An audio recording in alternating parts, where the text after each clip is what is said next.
Hey guys, what's up? This is Sebastian Fonseca back again with another episode of Spectator Sports.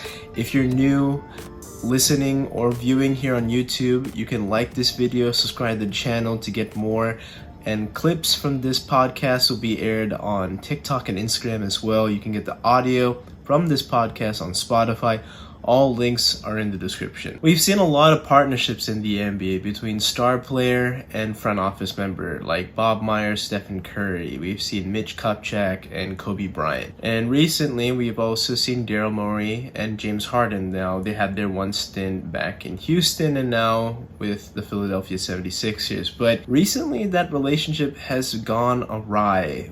In a recent tour in China promoting a few products from Adidas, we've seen James Harden talk about how Daryl Morey is a liar, that he will never play for Daryl Morey ever again or any organization that Daryl Morey is a part of. And he had the audacity to repeat it yet again. The clip is gone viral across many platforms and we're here to discuss that. A little bit of a backstory behind that. Dating back to the 2022 offseason, James Harden declined a $47 million contract option and he decided to opt into a new deal that was worth about $30 million per year, and that frees up some cap room for the Philadelphia 76ers to go get some added depth, and they used that to get PJ Tucker mainly as a wing defender. That move right there, that's able to get you some wing defense. They already have that chemistry from their days in Houston. Since 2020, James Harden has demanded now 3 trades. We've heard about the trade from Houston to Brooklyn to Philly, and now he's on his way or trying to get out from the Philadelphia 76ers organization. It's been interesting. I mean, ever since opting into that smaller deal, we've heard rumors about him flirting with a return to Houston in the 2023 offseason. But ever since Houston decided to invest those dollars in Fred VanVleet and also Dillon Brooks, plus drafting a guard, it's clear that the Houston Rockets don't really want James Harden. And James Harden doesn't really want to be a part of the Philadelphia 76ers, so he hijacked his own trade value by pigeonholing his next destination with the LA Clippers. So with this move, it completely undercuts whatever leverage the Philadelphia 76ers had. And with this hissy fit, I mean, you can see that James Harden is disgruntled, and this also gives the Clippers the ability to lowball the Philadelphia 76ers, something that Daryl Morey will not do. Going off of the name that is James Harden, he would expect multiple first-round draft picks, a young, talented player to pair with Joel Embiid, and additional other role players. But the Clippers don't really have that. I mean, I think the best piece in a deal with the Clippers would be Terrence Mann. You probably throw in a couple first round picks, and it's really slim picking on what else you can get, but that's not enough to equate to the value that is James Harden, even though his play has declined. There was a handshake agreement between Daryl Morey and James Harden, and basically this means that, okay, you're gonna take this pay cut. Now we're gonna reward you with a long-term deal or something with more money later once this contract is up, or if you decide to opt out, whatever the case may be. It seems that they've gone back on their word. Now, have NBA franchises lied about handshake agreements? Of course. I mean, unless there is a written contract or you have it in writing, it doesn't mean anything. Somebody's word doesn't mean anything. So the Sixers aren't doing necessarily anything illegal. It's probably a little more of a morality aspect. I understand the frustration for James Harden, but let's just look at the tape. James Harden has a history of not coming into camp in shape, or he doesn't give maximum effort on both ends of the floor. He'll jog back. And even his former coach, Kevin McHale, who was the first coach when he was brought on to the Houston Rockets, he talked about when James doesn't run at his highest pace along with that 3-on-2 fast break, he dips back, and that means it turns from a 3-on-2 to a 2-on-2, and that disrupts a ton of fast break opportunities or easy looks at the basket. We've seen that a ton of times with James Harden, the lack of commitment to the defensive end. And it's translated to a lot of teams not having a lot of faith that they want to invest a lot of dollars into him. He's had issues with staying healthy as well. Instant with the Brooklyn Nets, it was marred by injuries, and then he also just grew frustrated with the whole Kyrie Irving vaccination status, and that's led to his movement from Brooklyn to Philly. And it seemed like it was a decent partnership to start, but it again was a relationship that deteriorated before our very eyes into this offseason. I'm not sure what exactly this will entail. The Sixers have some issues that they need to work out on. It's reported that James Harden is going to skip camp. No surprise there, but this is going to continue to screw over both his own leverage in James Harden and also the Sixers. The relationship is going to continue to deteriorate, but they're also going to get pennies on the dollar in terms of trade value for James Harden. And when you already have one trade request put out there by James Harden, you have to ask the question, is Joel Embiid potentially on the way out? Because it's been a revolving door getting a co-star with him, right? He was drafted in 2014. He had to redshirt 2 years due to injury. So in that time, they drafted Joel Okafor, a bust. Ben Simmons, we know how that worked out. And 2017, they traded up from 1 to 3 with the Boston Celtics to not pick Jason Tatum. They picked Markelle Fultz. Bust right there. And since then, they've been trying to add in Jimmy Butler. He left the following free agency period in 2019. Then you have 2021 where Ben Simmons forgot how to shoot. He's on his way out. James Harden gets brought in 2022. And still not a lot of traction in terms of moving the Sixers organization forward. And it's definitely something that Joel Embiid has to consider. His prime is going to only last so long. He just got an MVP. He's been top 2 in MVP discussions for the last 2-3 seasons. And he has an injury history as well. He is a very talented player and he can only take the Sixers so far. It just begs the question, how long is he going to put up with this? He has seen the writing on the wall. There is this impasse. The Sixers haven't been able to get to the Eastern Conference Finals for over 20 years. Boston Celtics stand in the way, the Milwaukee Bucks, the Miami Heat. Every major team that we've seen in the last decade since Joel Embiid has been a part of the Philadelphia 76ers has been at least at the Eastern Conference Finals and even to the NBA Finals, if not winning the whole thing. I don't know where Joel Embiid could go. Definitely Miami's a possibility, but their assets could be completely depleted if they decide to go with bringing in Damian Lillard to their backcourt, and that deal has yet to be done, but it's certainly in the works, and I wouldn't be surprised if that gets done before the season starts. Will Joel demand a trade? That has yet to be seen. We'll see what happens in the future, but I would keep my eye out on what happens with Joel Embiid and his status with the Philadelphia 76ers. Let's preview the AFC West. The defending champions, Kansas City Chiefs, have now won their second Super Bowl in a 4-year time span, obviously led by Patrick Mahomes, the defending MVP, defending Super Bowl MVP, and he's brought back his running back, Travis Kelce.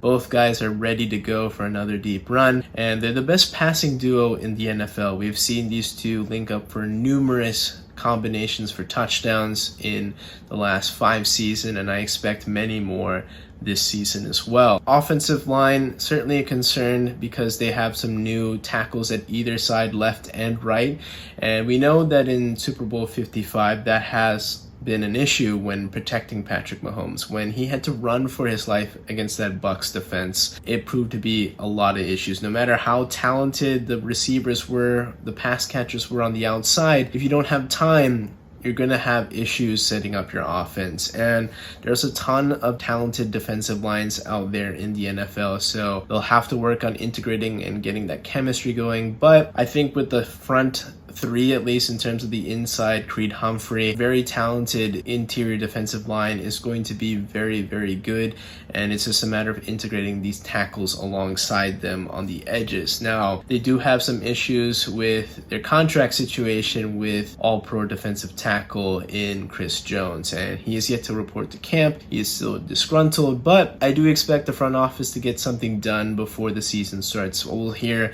him getting some type of massive deal in the next coming days. Wouldn't be surprised there, because they'd be fools not to pay him. He deserves Aaron Donald type of money, because with Donald being injured last year. He's going to be healthy going into this season. But Chris Jones was the best defensive tackle in 2022, and he deserves money like that. He's still fairly young. He'll give you another 2-3 years of great play, and he was a game wrecker in the AFC Championship game and also the Super Bowl. So without him, that defense is going to be ripped to shreds. I mean, because that secondary, as solid as we like to think it is under defensive coordinator Steve Spagnuolo, they're going to have some issues if they don't have a lot of time to stick to those receivers, whoever they're going up against. They do have some injuries to their skill positions like Kadarius Toney and Isaiah Pacheco. They had some off-season surgeries, but they did report to camp. They should be ready to go by week 1 against the Detroit Lions, but I do think that they'll have some where they'll be slowly mixed into the offense as well, because we do know that it is a marathon, not a sprint. Andy Reid will rotate bodies, make sure that they're ready to go for the postseason. The Kansas City Chiefs should be the class of the AFC West. They should win this division quite comfortably, and this should translate to them getting the number 1 seed in the AFC playoff race, because they should be able to bank in on sweeping at least the Denver Broncos and the Vegas Raiders.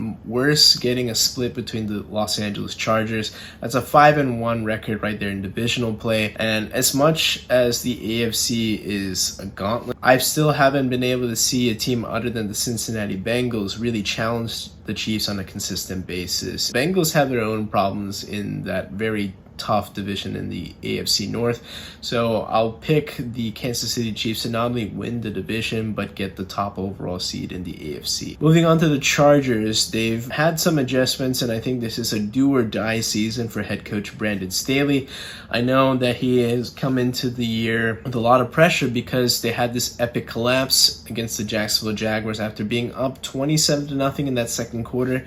They go home, and that's an early playoff exit, and they had a lot of hopes for that season. I mean, they make a ton of acquisitions. You bring in Khalil Mack, you sign J.C. Jackson, and you revamp this defense. And yes, they were hit by a ton of injuries, and it didn't help. But some of these were also something avoidable, where Mike Williams played in a meaningless game in Week 18 when he ended up getting injured, and that meant that he was out for that postseason matchup. Would he have made a difference against the Jacksonville Jaguars? Yes, absolutely, but he's not the sole reason why they lost. I think they have some holes defensively, and they haven't been able to match up well with the Kansas City Chiefs for the last 2-3 seasons. They can give them problems in a high-scoring affair just because they have Justin Herbert, who is now the highest paid quarterback in the NFL, but the question remains, can they beat the Chiefs in a high-stakes matter? I have yet to see that, and also have the Chargers been able to prove that they're not playoff chokers. And they're also just kind of jinxed too with whatever bad juju that they've had, whether it's from San Diego to now LA.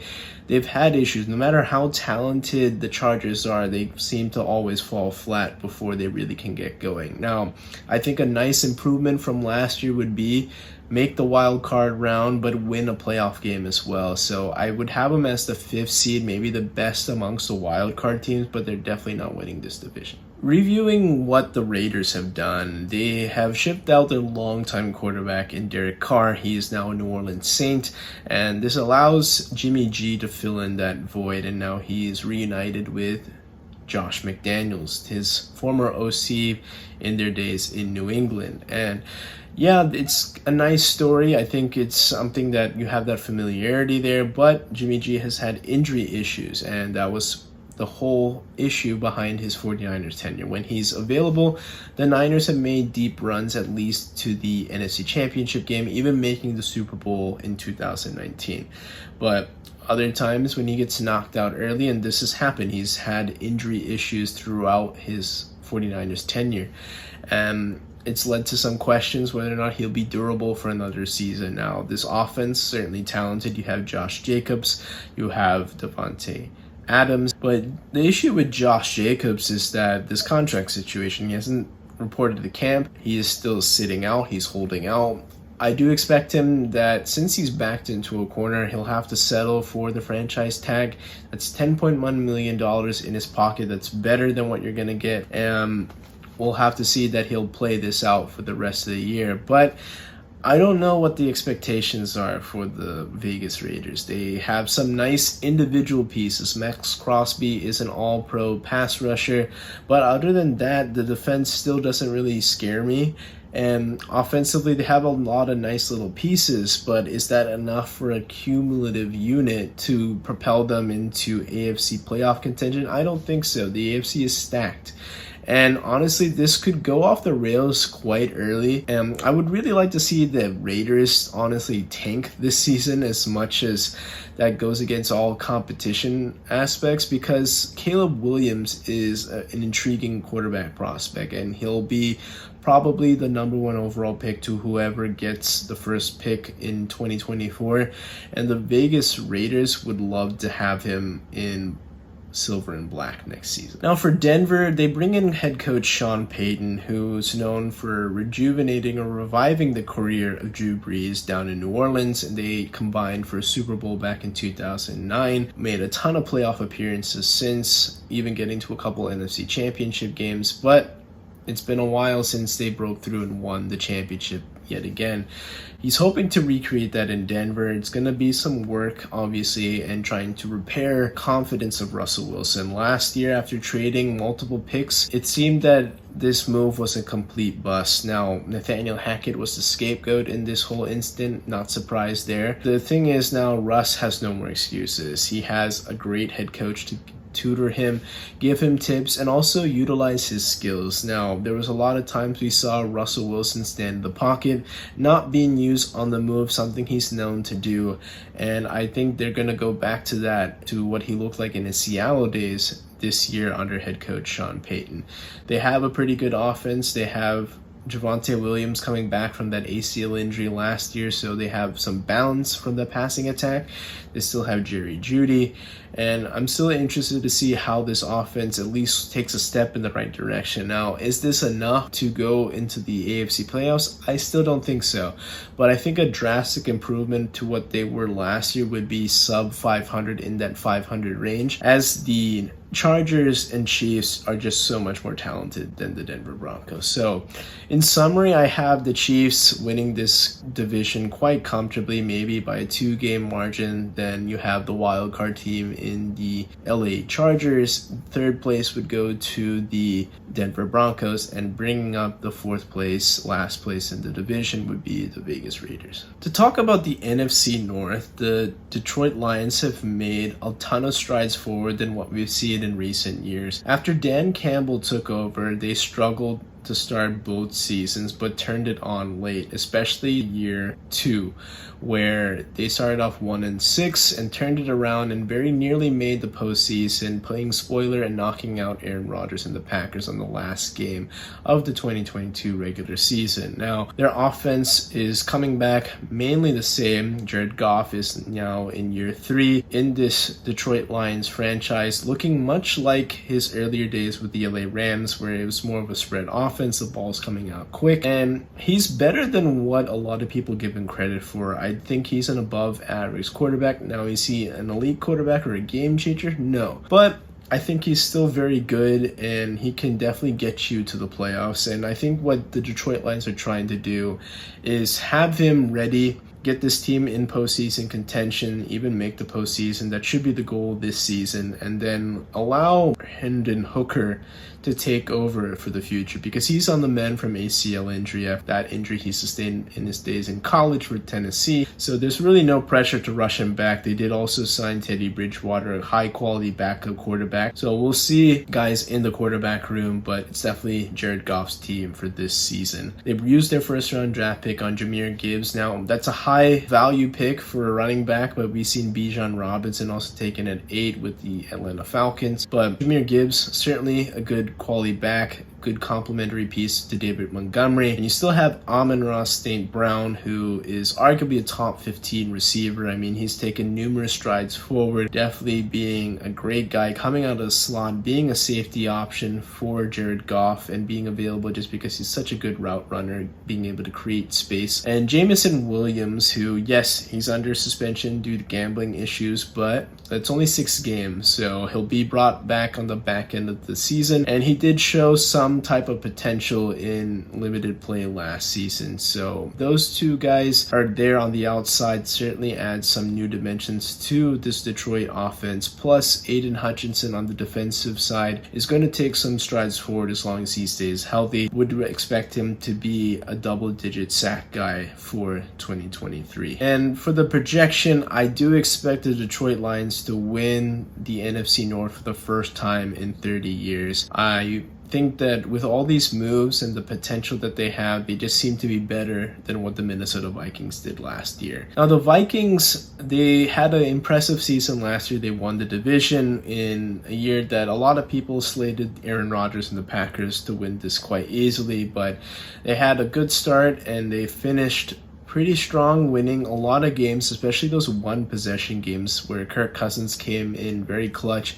But those were in the regular season. Now, the postseason, they had a home playoff game, but they lost to the New York Giants, and that was pretty disappointing. This year, they already don't have Dalvin Cook. They're going to be switching over to Madison, the second running back, who will be getting the bulk of the carries moving forward. They still have Justin Jefferson. I do like their addition in Jordan Addison. That's a great number 2 receiver. He looked very explosive in training camp, but also in preseason as well. Kirk Cousins is still there, but I do expect they might be moving off of him in the near future, just be given his age, and he's going to be a free agent very, very soon. So I think they're a candidate to look for a new quarterback in the future, just because they want to fix this cap issue that they've been having. And also, Justin Jefferson is going to be due for a massive extension because he's been arguably one of the best receivers in the NFL. Defensively, they're very meh. I wouldn't say that they have any pieces that really scare me, and I do think that they take a step back and finish second place in 2023. To talk about the Packers, now they've gone under a major change. They moved off of future Hall of Famer Aaron Rodgers, and they're bringing in Jordan Love. And what the Packers have done historically, the last 2 QBs have sat behind veterans, and they've taken a little bit of time to develop after 2-3 years.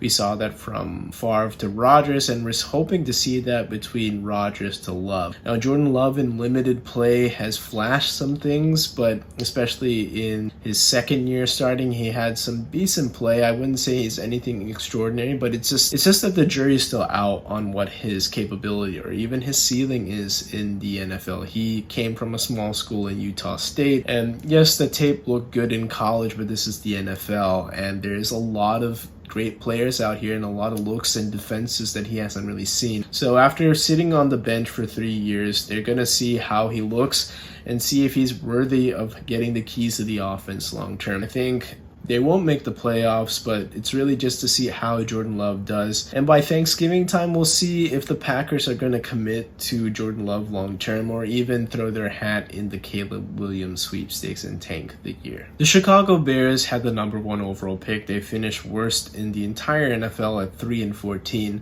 Justin Fields showed signs of potential, mainly with his legs. He had over 1,000 yards rushing. Very impressive there, and showed even some flashes with his arm. But the question is, can he be a full-time starting NFL quarterback? I do see the potential there. It's just that he hasn't had a lot of help. And now with the NFC taking a big step back in terms of competition, I wouldn't be surprised if the Bears at least are in playoff contention late, because they've made some moves. In order to help Justin Fields, they got DJ Moore from the Carolina Panthers, and I think this is a great pickup. In already limited action in the preseason, they combined for a touchdown, and we've seen that the ball's getting out quicker for Justin Fields. He's getting a chance to look through his progressions, but also he's not hanging onto the ball and taking hits either, because we do want to see him reduce the amount of rushes we see from Justin Fields, because we don't want to see him get hurt. And right now, it's really just an evaluation to see now, okay, we got you some goods, we got you some toys to play with, Justin. Now it's a matter of, can you execute on the field and be that quarterback that we traded up for in 2021? So I wouldn't be surprised if they are a fringe playoff team, but I do think that they'll be around sub 500. That's still a big step forward than finishing 3-14 last year. It's been a little bit since we talked about the League's Cup here on Spectator Sports, but since I last spoke about this tournament, Inter Miami has gone in a dominant run to the final. They beat Charlotte and Philadelphia, the latter who was the runners-up in the MLS Cup last season, by a combined score of 8-1, and that's just really dominating fashion. And this is mainly not even just Messi contributing to it. I mean, yes, he is a huge piece, the biggest piece in this Inter Miami squad, but they're getting numerous contributions from other guys. We got contributions from Sergio Busquets, who's a master in the midfield, keeping the ball on a string, essentially. We have their penalty kick taker in Martinez, who made 3 goals in this run to the final. And Messi himself has been fantastic. I mean, a couple goals from distance, I mean, through the air or along the ground, just really fantastic stuff. He scored in the final as well. They did allow an equalizer in the second half. The final few minutes of stoppage time, there was a chance for Inter Miami to win it, but just couldn't get it over the bar after a nice little chip, and it went into penalty kicks. But Inter Miami comes out victorious, and it's already been a massive success. I mean, the Beckhams have put the money where their mouth is. Leadership has done a really good job in recruiting Messi over here, and now it's already turned into a trophy, his 44th trophy in his big-time trophy case. I don't know what they're going to do in MLS. They still have a lot of work to do there, but I think they can turn around this season and then build for the next season in 2024. Ezekiel Eliott and Dalvin Cook are heading to the AFC East. Ezekiel Eliott signs a 1-year deal with the New England Patriots, and Dalvin Cook joins the New York Jets. To talk about Zeke, he was waiting around most of the offseason for a deal after being released from the Dallas Cowboys. And this is mainly due to just his issues of staying healthy and not looking the best in shape. Now, I did see his picture at training camp. I hope that's a hoodie underneath it, otherwise I'm going to have some concerns there about his playing shape. But he's still a pretty talented back. He can be used in short yardage situation. He's pretty good at catching it as well, and a goal line back, certainly important, and taking off some carries and tread off of Ramondre Stevenson for their lead back in New England. So interesting piece there, but the more detailed piece is Dalvin Cook. I mean, he was recruited by Aaron Rodgers for a little bit since he got released from the Minnesota Vikings, and Dalvin Cook is a really talented back. I mean, he's used to being the bell cow guy, and he has the ability to cut between the tackles and even get on the outside. He can catch it. He's a pretty solid pass protector as well. The biggest reason why the Jets decided to bring in Dalvin Cook was just to alleviate pressure from Breece Hall. He's still coming back from that ACL injury, like we mentioned, and this means that they can bring in some balance and have a bit of a running back by committee mantra, because even Dalvin Cook has had injury issues in the past. I think they'd like to rotate pieces. They have Michael Carter, and they also have a new draft pick in Israel Abakanda as well, who they really like and has shown flashes in preseason and training camp. So these guys are going to get a mix of carries. We'll see probably a bulk of them between Breece Hall when he gets back, and also Dalvin Cook, because those two are the most talented and have the most upside in their backfield, but certainly loaded. I'm definitely concerned about the Jets O-line for sure, because they've had issues in having chemistry, and definitely they'll need to be a cohesive unit to also protect Aaron Rodgers as well. So wouldn't be surprised that we'll see some running lanes kind of slowly open up. It'll be a work in progress, a lot of moving parts with the Jets so far, but a very talented backfield, and I'm excited to see how this all works out. That was a loaded episode. Thank you so much for making it to the end. Greatly appreciated. For more Spectator Sports content, you can get that on Spotify. The audio from these podcasts are always there. Give us a 5-star review if you're listening on Spotify. Take a look at our Instagram and TikTok pages. Even on YouTube, we have clips from the main pods that are going to be on there. All links are in the description. And until next time, I'll catch you on the next podcast. Take care.